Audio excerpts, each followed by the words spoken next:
Hi guys, it's Mrs. Hand. I'm going to read the Berenstain Bears and the Sitter today.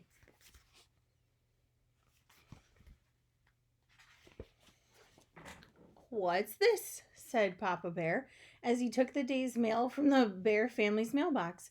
It was a notice telling about an important meeting that night at the Bear County Town Hall. Important meeting tonight. Mama Bear called up Grizzly Gran. Brother and Sister Bear sometimes stayed with Gramps and Gran when Mama and Papa Bear had to be away. But Gramps and Gran were planning to go to the meeting too, so brother and sister couldn't stay with them. Or with Aunt Maud or Cousin Wilbur. They were going to the meeting too. "Why can't we go with you?" asked Sister, beginning to get a little upset. "Yeah," added Brother Bear. "Because," said Papa, "this meeting is for grown-ups, and besides, it won't be over until late, way past your bedtime." "Well, where are we going to stay?" the cubs wanted to know. "You're going to stay right here," said Mama as she put down the phone. "Alone?" asked Sister. "Of course not," said Mama.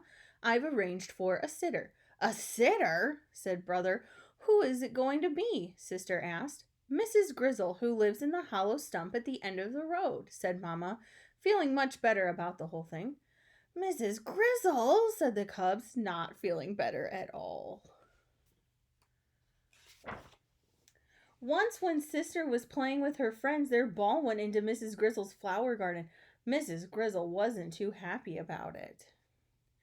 And another time, when Brother was flying his kite, it swooped and bumped Mrs. Grizzle on the hat. She wasn't too tickled about that either.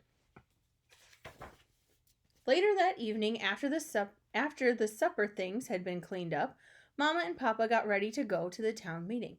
"But who's going to scrub our backs, read us a story, and tuck us in?" asked Sister, still a little nervous about the idea of a sitter.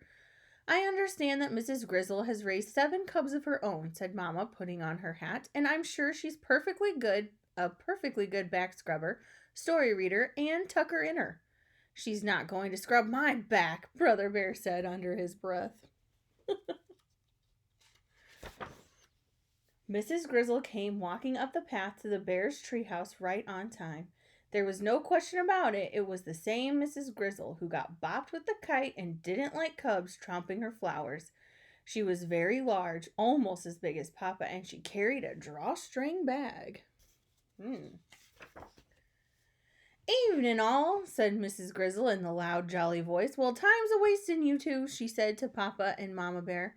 "You better skedaddle off to your meeting." Mrs. Grizzle had a strong way of saying things, and folks usually did what she said. Mama and Papa kissed the cubs good night and skedaddled.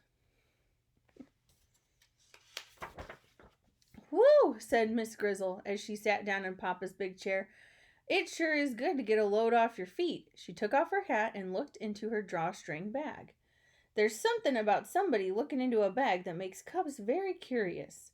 "Mrs. Grizzle?" said Sister. "Yes." "What's in the bag?" "Nothing much, just some things I take along when I go sittin', a piece of string, a pack of cards." Meanwhile, over at the town hall, the bears were getting ready for their important meeting. They were getting ready for speeches, voting, and arguments about some new laws. But Mama's mind was not on the meeting, neither was Papa's. Mama and Papa Bear were thinking about what was going on back at home. "Sister looked a little worried when we left," fretted Mama. "So did Brother," agreed Papa. They decided to call home and see how things were going. "Things are going just fine," said Mrs. Grizzle. "Brother and Sister can't come to the phone right now. They're busy playing cat's cradle." "Have a good meeting," shouted the cubs. But they say to have a good meeting. After cat's cradle, they played Go Fish with the cards that came out of Mrs. Grizzle's drawstring bag. Then they played Tiddlywinks with a special set of winks that Mrs. Grizzle had made out of polished stones and a snail shell cup. After a while, the cubs got the yawns, and Mrs. Grizzle began getting them ready for bed. Oh, look.